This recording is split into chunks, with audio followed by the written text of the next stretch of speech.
Hello, girls. How are you all? I hope so. All are fit and fine. You all and your family members are also fine. हम लोग आज कहानी शुरू करेंगे जिसमें कि पहली कहानी आपकी ध्रुव यात्रा है और जो है वो ये कहानी आपकी जैनेंद्र कुमार द्वारा लिखी कहानी है। और इस कहानी को मैंने आपसे कहा था कि आप पढ़ लीजिएगा एक बार, क्योंकि डिस्कशन करने से पहले कहानी में आपको कहानी का थोड़ा सा ज्ञान होगा तो सही रहेगा, क्योंकि कहानी थोड़ी सी टिपिकल है, थोड़ी सी कठिन कहानी है। पहली ही कहानी है लेकिन कठिन है। बाकी 3 कहानियाँ आपके कोर्स में और हैं। आपको मैंने गूगल मीट में बताया था कि 4 कहानियाँ हैं, तो 3 कहानियाँ इजी हैं, काफ़ी इंटरेस्टिंग है। इंटरेस्टिंग कहानी ये भी है, लेकिन ये कहानी आपकी थोड़ी बड़ी है और इसमें कई तरह के घटनाक्रम हैं, तो कहानी थोड़ी सी अपने आप में समझने में कठिन हो जाती है और क्लिष्ट हो जाती है। वैसे भी जो जैनेंद्र कुमार हैं वो मनोवैज्ञानिक कथाकार हैं, वो मनोविज्ञान पर आधारित कहानी लिखते हैं और ये कहानी भी मनोविज्ञान पर ही आधारित है। तो जब भी मनोविज्ञान पर आधारित कहानी लिखी जाती है तो वो अपने आप में वैसे भी थोड़ी कठिन हो जाती है साइकोलॉजी पर। ठीक है, तो चलिए हम लोग इसको देखते हैं कि इस कहानी में क्या है। इस कहानी में सबसे पहले तो जो हम आपको ये बताएंगे कि इस कहानी में आपकी बुक में जो कहानी दी गई है, मैंने आपको कहानी भेजी थी, तो वो 7 पार्ट्स में डिवाइड है।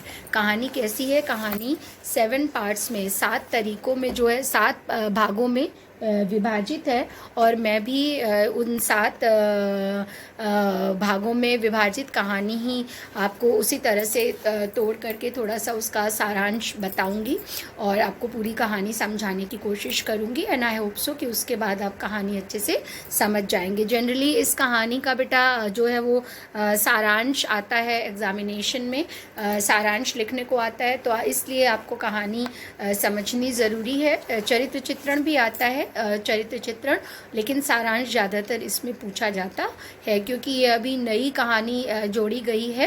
पहले जैनेंद्र कुमार की दूसरी कहानी हमारे कोर्स में थी, लेकिन 2012 से ये कहानी हमारे कोर्स में है। तो इधर आपको 2012-13 से कहानी कोर्स में है, तो उसमें कई बार इसका सारांश जो है वो आपसे पूछा गया है।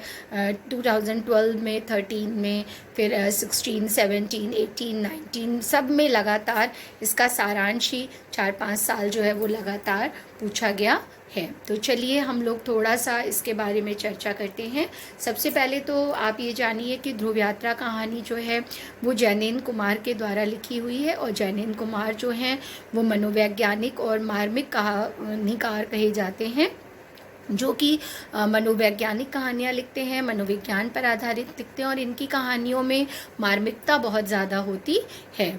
और ये कहानी जो है, चूँकि मनोविज्ञान पर आधारित है कहानी, तो मनोवैज्ञानिक कहानी भी है, दार्शनिक कहानी भी है और बहुत मार्मिक कहानी भी है। तो क्या कहानी है? तो सबसे पहले आपकी लाइन ये तैयार हो जाती है हर क्वेश्चन के लिए कि ये जो जैनेंद्र कुमार के द्वारा लिखी हुई कहानी है ध्रुव यात्रा, ये कहानी आपकी एक दार्शनिक, मनोवैज्ञानिक और मार्मिक कहानी है, जिसे कि मनोवैज्ञानिक और मार्मिक कथा का कहानीकार या कथाकार जैनेंद्र कुमार ने लिखा है।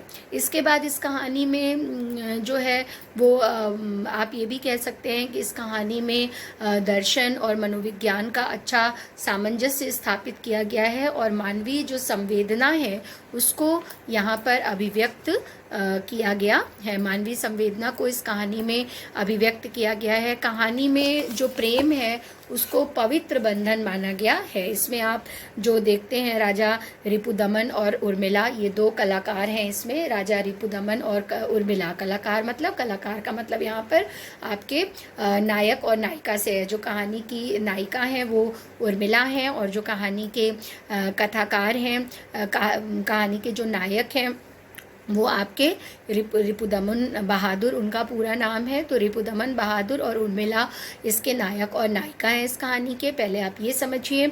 और उसके बाद ये कहानी जो है ये प्रेम को पवित्र बंधन मानती है कहानी, और विवाह को जो है वो सामाजिक बंधन मानती है। इसमें आप एक चीज़ समझिएगा कि प्रेम को, ये कहानी उस पर लिखी 2 चीज़ों पर आधारित है कि एक तरफ आप जिन बच्चों ने कहानी पढ़ ली है, एक बार रीडिंग लगाई है, वो बच्चे समझ जाएंगे तुरंत ही कि जब मैं जैसे ही बताऊंगी वैसे ही, कि ये कहानी 2 चीज़ों पर आधारित है। एक तो इन दोनों का आपसी प्रेम, राजा रिपुदमन और उर्मिला का आपसी प्रेम, जिसमें कि प्रेम को पवित्र बंधन माना गया है।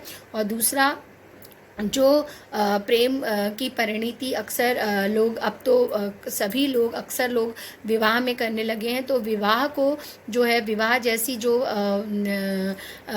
बात हमारे भारतीय जनमानस में बहुत अधिक कही जाती है, और जो विवाह जैसी संस्था पर जो भरोसा किया जाता है, और सभी लोग अपना पढ़ लिख करके आगे बढ़ करके और अपने उचित मुकाम को हासिल करके विवाह अवश्य करते हैं, तो उस विवाह को यहाँ पर सामाजिक बंधन बताया गया है।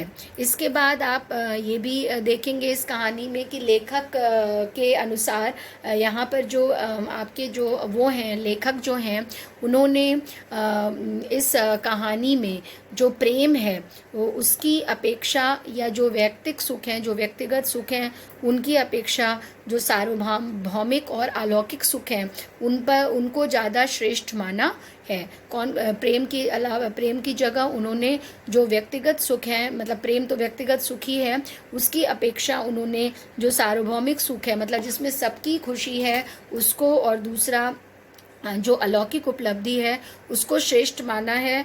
और प्रेम को जो है वो पवित्र माना है। प्रेम को यहाँ पर उन्होंने पवित्रता और आदर्शवाद की कसौटी पर कसने का प्रयास यहाँ पर लेखक के द्वारा किया गया है कि प्रेम जो है वो कितना पवित्र हो सकता है और क्या वो आदर्शवाद की कसौटी पर कसा जा सकता है, इस बात का भी यहाँ पर वर्णन है। समझ में आया? मैं फिर से एक बार बता दे रही हूँ क्योंकि थोड़े टफ टर्म्स मैंने यूज़ किए हैं। तो आप यहाँ पर ये समझिए बेटा कि यहाँ पर जो प्रेम, जो, क्योंकि आप देखते हैं कि यहाँ पर बात क्या है, यहाँ पर बात ये है कि जो उर्मिला है, इसको आप ऐसे समझिए कि उर्मिला जो है वो राजा रिपुदमन बहादुर से प्रेम करती है। रिपुदमन बहादुर से कौन प्रेम करती है? उर्मिला। और उर्मिला जब उनसे प्यार करती है तो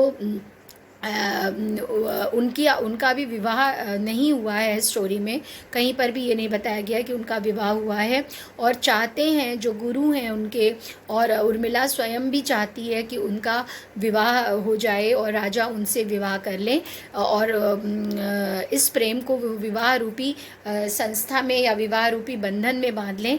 लेकिन यहाँ पर जो राजा रिपुदमन हैं उनके द्वारा लेखक ये बताने की कोशिश कर रहे हैं कि जो व्यक्तिगत सुख हैं उनकी अपेक्षा जो सुख हैं और अलौकिक उपलब्धियां हैं उनको श्रेष्ठ मानना चाहिए, और जो प्रेम की पवित्रता है उसको आदर्शवाद की कसौटी पर कसने का यहाँ लेखक ने प्रयत्न किया है। तो ये आपका इंट्रोडक्शन होगा इस कहानी के लिए, और इसके बाद अब हम लोग कहानी शुरू करेंगे। जैसा कि आप देख रहे हैं कि आपकी बुक में 7 पार्ट में ये कहानी है। कितने पार्ट में? 7 पार्ट में। तो मैं भी आपको उसी तरह से कहानी बताऊंगी शॉर्ट में, कि जो कहानी है उसको मैं 7 पार्ट्स में डिवाइड कर रही हूँ आपके लिए, और आपके लिए उस काम को मैंने सरल बना दिया है कि आप इस कहानी को समझ सकें। तो जैसे जो पहला पार्ट है वो ये है कि जो राजा रिपुदमन है उनका विजेता के रूप में इंट्रोडक्शन, जो प्रस्तावना है कहानी में, उसमें जो राजा रिपुदमन है, जैसे कहानी की जो फर्स्ट लाइन है कि राजा रिपुदमन बहादुर उत्तरी ध्रुव को जीतकर यूरोप के नगर नगर से बधाइयाँ लेते हुए हिंदुस्तान आ रहे हैं। यह खबर अखबारों ने पहले सफ़े पर मोटे अक्षरों में छापी।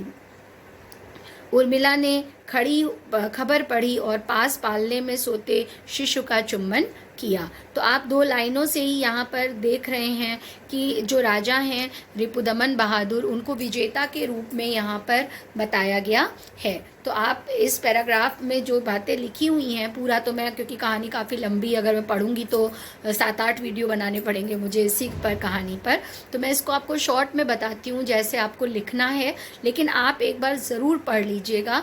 मैं बार बार इसलिए इस कहानी को पढ़ने के लिए कह रही हूँ क्योंकि जब आप कहानी पढ़े रहेंगे और उसके बाद आप मेरे वीडियो से उसको जोड़ेंगे तो आपको कहानी बहुत सरलता से समझ में आने वाली है, ये मैं कह सकती हूँ। ठीक है, तो इसमें विजेता के रूप में जो आपके रिपुदमन दिखाए गए हैं वो किस तरह से कि जो कहानी के जो प्रमुख पात्र हैं, आप इसको इस तरह से समझ सकते हैं कि राजा रिपुदमन बहादुर हैं और वो उत्तरी ध्रुव को जीत करके और यूरोप के नगरों की बधाइयाँ प्राप्त कर रहे हैं, प्रशंसा प्राप्त कर रहे हैं। और पहले वो मुंबई जाते हैं उत्तरी ध्रुव को जीत करके, और उसके बाद वो वहाँ से दिल्ली आते हैं। और उर्मिला जब उनके उत्तरी ध्रुव पर जीत का समाचार सुनती है तो वो जिस कक्ष में है वहाँ पर एक पालने में शिशु सो रहा है, एक बच्चा सो रहा है, वो उसका माथा चूम लेती है।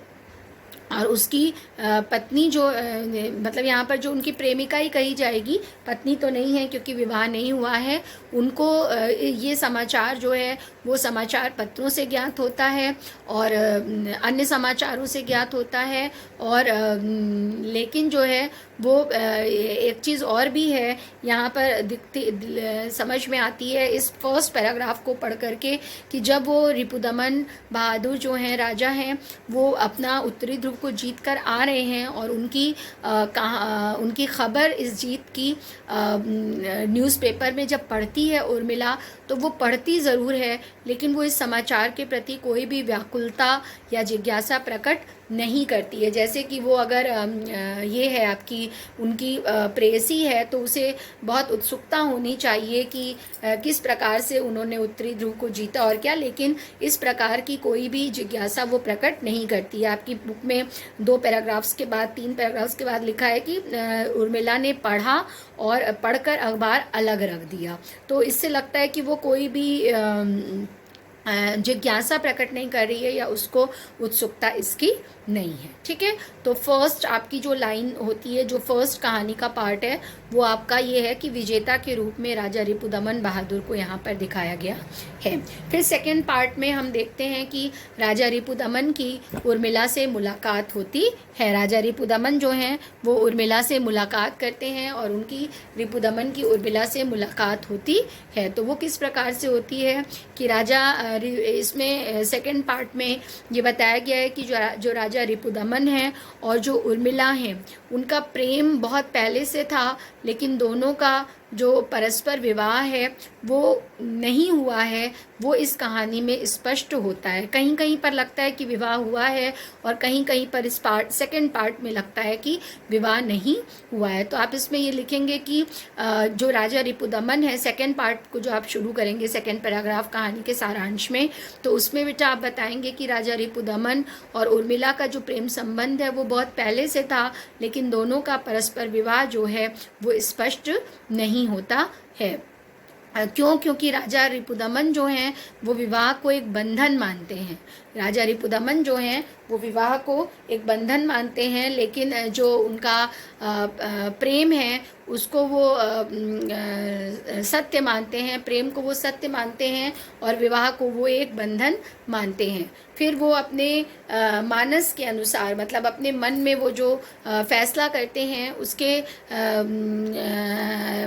लिए, और फिर उनको मानसिक रूप से बहुत अधिक, आप ये भी देखेंगे सेकंड पार्ट में कि उनको मानसिक रूप से थोड़ा टेंशन है, थोड़ा तनाव में वो हैं।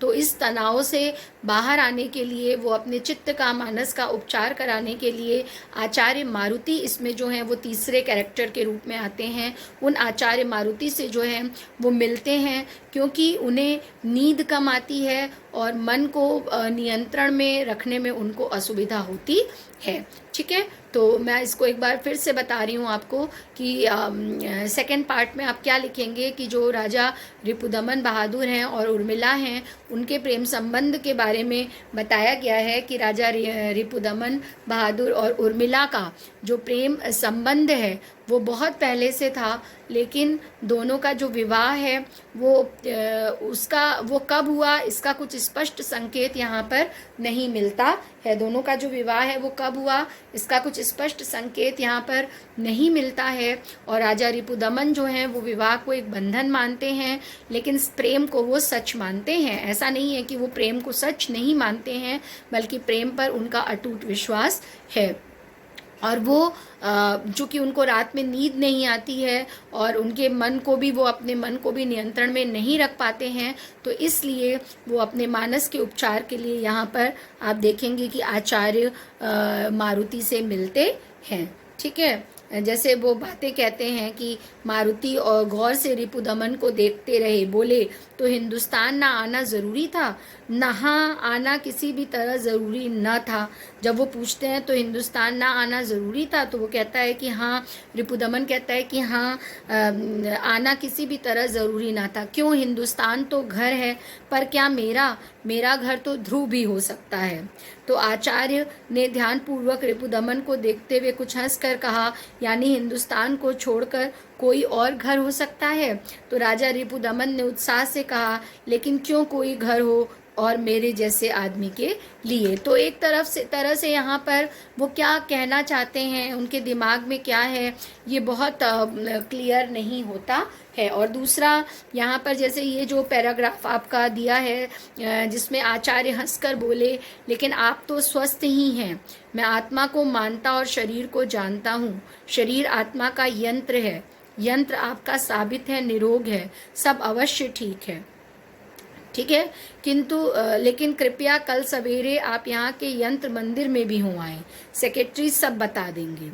वहाँ आपके हृदय, मस्तिष्क और शेष शरीर का पूरा निरीक्षण हो जाएगा और दोपहर तक मैं परिणाम देख सकूँगा। यहाँ तक मैं आपको पढ़ के बता रही हूँ, इसलिए क्योंकि आचार्य मारुति ये महसूस करते हैं कि उनको कुछ हुआ नहीं है। मतलब ये उत्तरी ध्रुव को जीत करके आए हैं और इनको टेंशन ज़रूर हो रहा है, लेकिन ऐसा कुछ हुआ नहीं है जो कि जिससे कि राजा इतने ज़्यादा परेशान हों। ठीक है, फिर जो थर्ड पार्ट है आपका, इसमें जो है वो राजा रिपुदमन की उर्मिला से मुलाकात बताई गई है।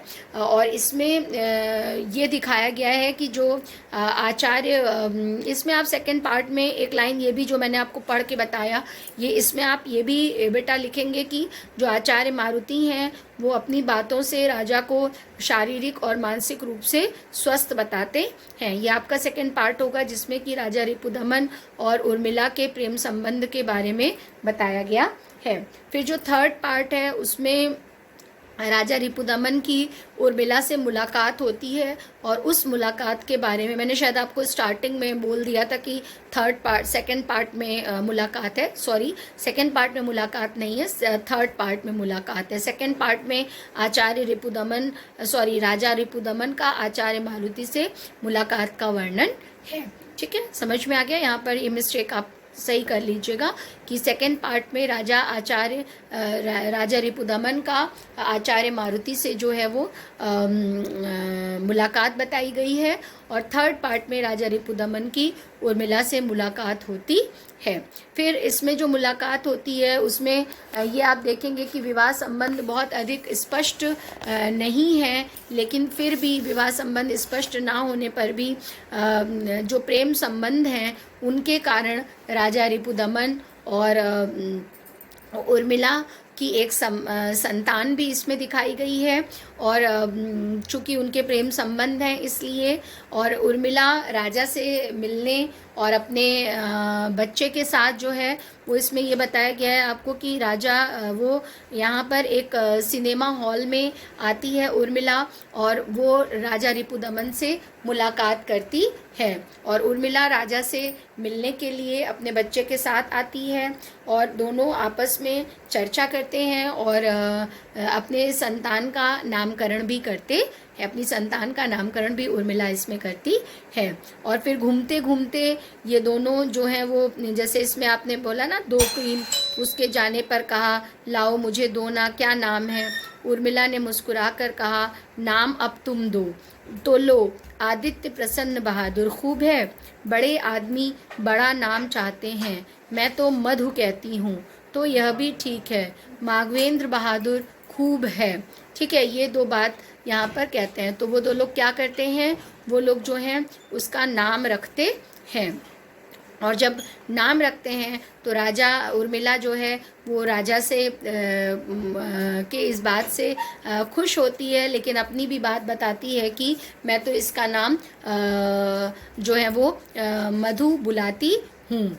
और फिर वो लोग दोनों घूमते घूमते आप देखेंगे बाद में कि यमुना के किनारे पहुँच जाते हैं। और यमुना के किनारे पहुँच करके उर्मिला जो है वो राजा से कहती है कि अब तुम जो है वो मेरी और मेरे संतान की दायित्व भावना से मुक्त हो, और अब तुम निश्चिंत होकर के अपने लक्ष्य की प्राप्ति पर ही ध्यान केंद्रित करो। यहाँ पर राजा से उर्मिला क्या कहती है, बहुत बड़ी बात कहती है कि तुम जो है वो मेरे संतान से और मतलब मेरे संतान के दायित्व से और मुझसे जो है वो मुक्त हो, और तुम निश्चिंत होकर के अपने लक्ष्य की प्राप्ति पर ध्यान दो। और उर्मिला सिद्धि प्राप्त करने के लिए कि और अधिक तुम अपने लक्ष्य की ओर बढ़ो, क्योंकि उर्मिला मन से जानती है कि राजा क्या चाहते हैं। वो उत्तरी और दक्षिणी ध्रुव पर विजय प्राप्त करना चाहते थे, और उर्मिला इस बात को जानती है। तो वो कहती है कि तुम सिद्धि प्राप्त करने के लिए दक्षिणी ध्रुव पर जाओ, और वहाँ पर जाकर के दक्षिणी ध्रुव पर भी विजय प्राप्त करूं। ठीक है, तो ये चीज़ यहाँ पर उनकी सामने आती है। फिर जो कहानी का 4th पार्ट है उसमें, क्योंकि कहानी में देखिए अधिकतर एक्चुअली मैं आपको किस लिए सेंटेंस फॉर्म करके बता रही हूँ, क्योंकि कहानी में अधिकतर डायलॉग्स ही हैं। तो डायलॉग्स में से हमको स्टोरी जो है ना बेटा वो बनानी पड़ेगी। स्टोरी हम लोगों को बनानी पड़ेगी जब हमको सारांश लिखना होगा। तो इसीलिए मैं आपको स्टोरी के फॉर्म में ही यहाँ पर बता रही हूँ कि 4th पार्ट में क्या है। 4th पार्ट में भी 3:45 बजे राजा रिपु आचार्य के यहाँ पहुँचे, डायरी दी। आचार्य ने उसे गौर से देखा, आनंद नोटबुक अलग रखी, कुछ देर विचार में डूबे रहे। अनंतर सहसा उबर कर बोले, क्षमा कीजिएगा, मैं कुछ याद करता रह गया। आपने डायरी में संक्षिप्त लिखा, उर्मिला माता है और कुमारी है, यही ना? जी। तुम्हारे पुत्र की अवस्था क्या है? वर्ष से कुछ अधिक। उत्तरी ध्रुव जाने में उर्मिला की सम्मति थी, प्रेरणा थी। यह विचार उसने कहाँ से पाया? शायद मुझसे ही। आरंभ से तुम विवाह को उद्यत थे? वह नहीं, जी नहीं। मैं बचता था, वह उद्यत थी। बचते थे अपनी स्थिति और माता पिता के कारण, कुछ अपने स्वप्नों के कारण भी फिर गर्भ के बाद फिर मैं तैयार हुआ कि हम साथ रहें। विवाह पूर्वक? जी, वह चाहे तो विवाह पूर्वक भी फिर तब उसका आग्रह हुआ कि मुझे ध्रुव के लिए जाना होगा। तो यहाँ पर जो ये कन्वर्सेशन है कहानी में 4th पार्ट में, इसके द्वारा हम यहाँ पर इस नतीजे पर निकलते हैं इस कहानी में कि हम इस कहानी के इस पार्ट में क्या पाते हैं। तो इस कहानी के इस पार्ट में, इस हिस्से में हम पाते हैं कि जब राजा इसमें आचार्य से मिलने जाते हैं राजा। ठीक है, पहली चीज़ तो ये कि वो आचार्य से मिलने जाते हैं, और वो जब आचार्य से मिलने जाते हैं तो आचार्य मारुति को, नॉट राजा मारुति को, आचार्य मारुति को राजा के प्रेम संबंध के बारे में यहाँ पर पता चलता है। तो वो राजा को बताते हैं कि बाद में राजा को जब उनकी बातें चलती हैं तो वो राजा को बताते हैं कि जो उर्मिला है बहुत वो एक आप कह सकते हैं कि रहस्य का खुलासा करते हैं। और वो रहस्य क्या है कि जो उर्मिला है वो वास्तव में आचार्य मारुति की ही पुत्री है। वो किस बात का खुलासा करते हैं? वो इस बात का खुलासा करते हैं कि जो उर्मिला है वो वास्तव में किसकी पुत्री है? वो आचार्य मारुति की ही पुत्री है। और वो राजा को बताते हैं कि अब मैं ये चाहता हूँ कि दोनों का विवाह हो और दोनों जो हैं वो साथ साथ में रहें।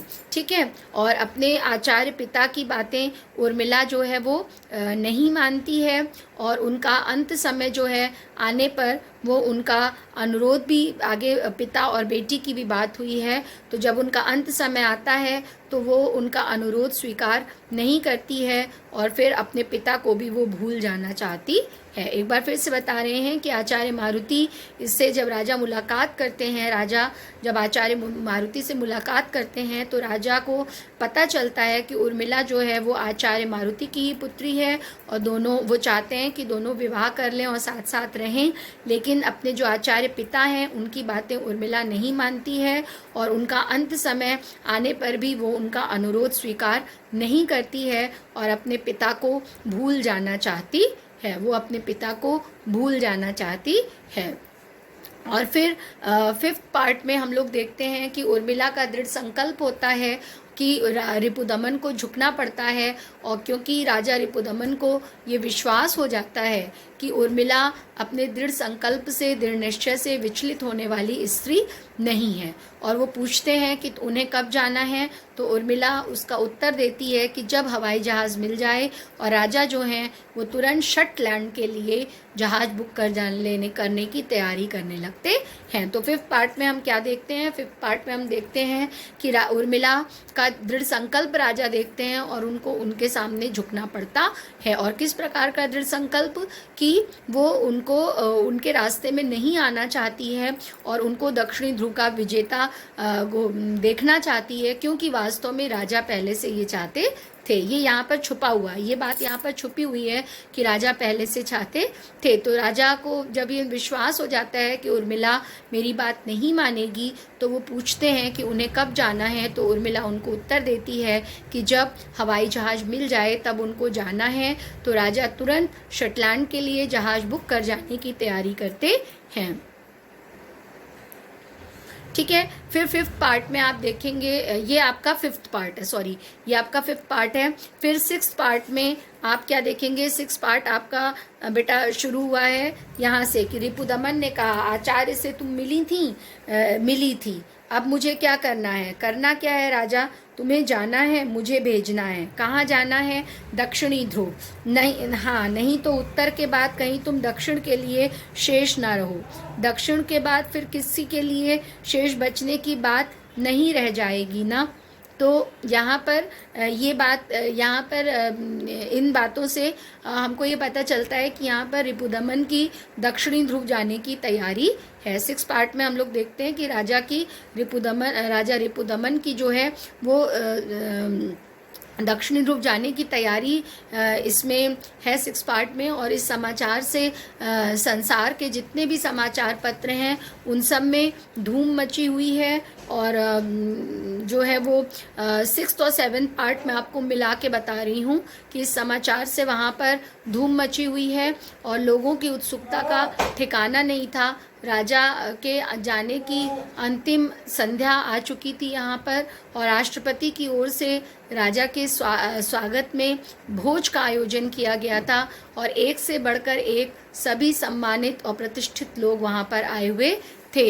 इस समाचार से संसार के जो समाचार पत्र हैं कि राजा को दक्षिण ध्रुव जाना है, उसकी पूरी समाचार पत्र जो हैं वो भरे हुए हैं, और लोगों की उत्सुकता का ठिकाना इसमें नहीं है कि आज राजा के जाने की अंतिम संध्या आ चुकी थी और राष्ट्रपति की ओर से राजा के स्वागत में भोज का आयोजन आज किया गया था, और एक से बढ़कर एक सभी लोग सम्मानित जो थे दुनिया में और प्रतिष्ठित लोग थे वो सब आए हुए थे।